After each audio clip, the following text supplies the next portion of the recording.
Heart to heart కార్యక్రమానికి స్వాగతం. నేను శోభను మాట్లాడుతున్నాను. ఒక్కసారిగా జీవితం తల్లకిందులైపోవడం అంటే ఏంటో అందరికీ గత 10 నెలలుగా అనుభవంలోకి వచ్చింది. చిన్న ఉద్యోగాలు చేసేవాళ్ళు, ఉద్యోగం చేయకుండా ఇంట్లో ఉన్నవాళ్ళు అందరికీ ఏదో ఒక రూపంలో బాధను కలిగిస్తున్న కరోనా ఇంకా ఎన్ని రోజులు ఉంటుందో తెలియదు. కానీ ఈ వ్యాధి తాలూకు విపరిణామాలు మాత్రం అనేక ఇళ్లల్లో మనశ్శాంతి లేకుండా చేస్తున్నాయి. ముఖ్యంగా గృహిణులు ఎంతో బాధకు గురవుతున్నారు. గృహహింస 40% పెరిగిపోయింది. మరి ఎంతవరకు వీటిని వాళ్ళు తట్టుకోగలరు? ఆన్లైన్ చదువులతో ఉద్యోగాలతో ఇంట్లో అందరూ బిజీగా ఉంటే ఆ ఇంటి ఇల్లాలికి మాత్రం పని తప్పడం లేదు. ఈ విషయంలో ఒక మహిళ ఏమంటున్నారో విందాం. కొన్ని నెలలుగా నేను పడుతున్న బాధని మీ ముందు ఉంచే ప్రయత్నం చేస్తున్నాను. మాది ముచ్చటైన కుటుంబమే. 2 పిల్లలు, అత్తమామలు, మొత్తం 6.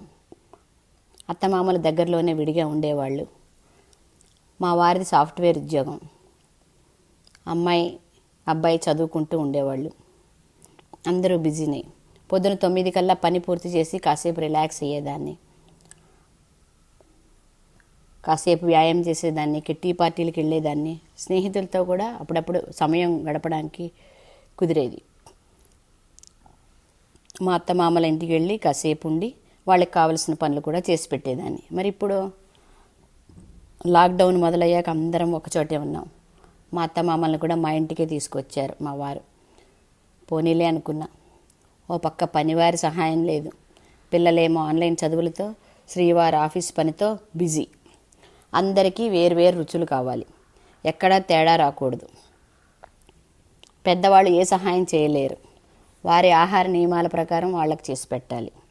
ఓ పక్క ఇంటి పనులు, మరోవైపు వంట పనులతో శారీరకంగా మానసికంగా బలహీనపడ్డాను. దాంతో కోపం పెరిగిపోతోంది. ఇంట్లో అందరి మీద అరుస్తున్నాను.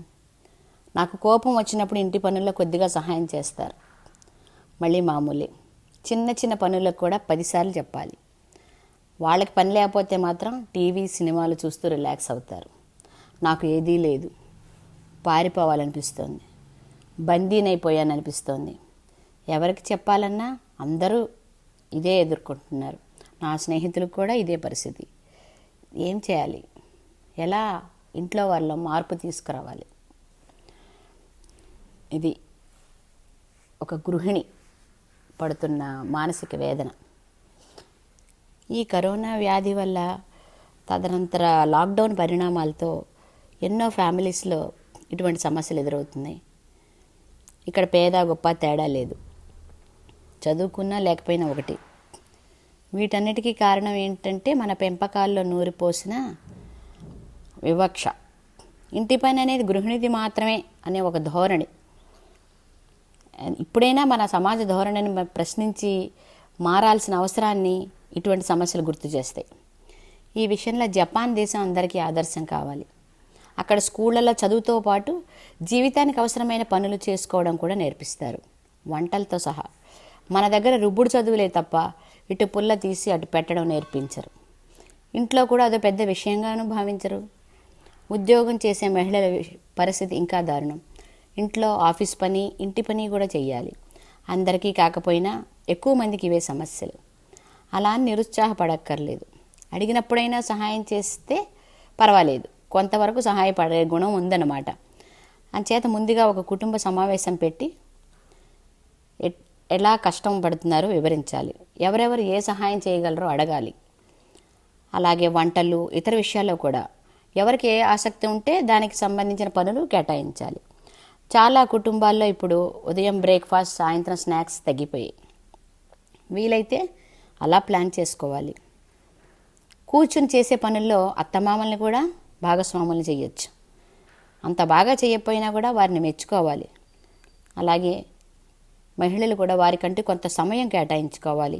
మౌనంగా పని చేసుకుంటూ పోతే ఇంట్లో వాళ్ళు గమనించరు, ఆరోగ్యం పాడవుతుంది.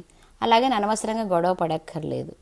మంచి మాటలతో వాళ్ళని కూడా చిన్న చిన్న పనులు చేసేలా ప్రోత్సహిస్తూ ఉంటే వాళ్ళకే అలవాటు అవుతుంది. మొదట్లో కష్టమే, కానీ అసాధ్యం కాదు.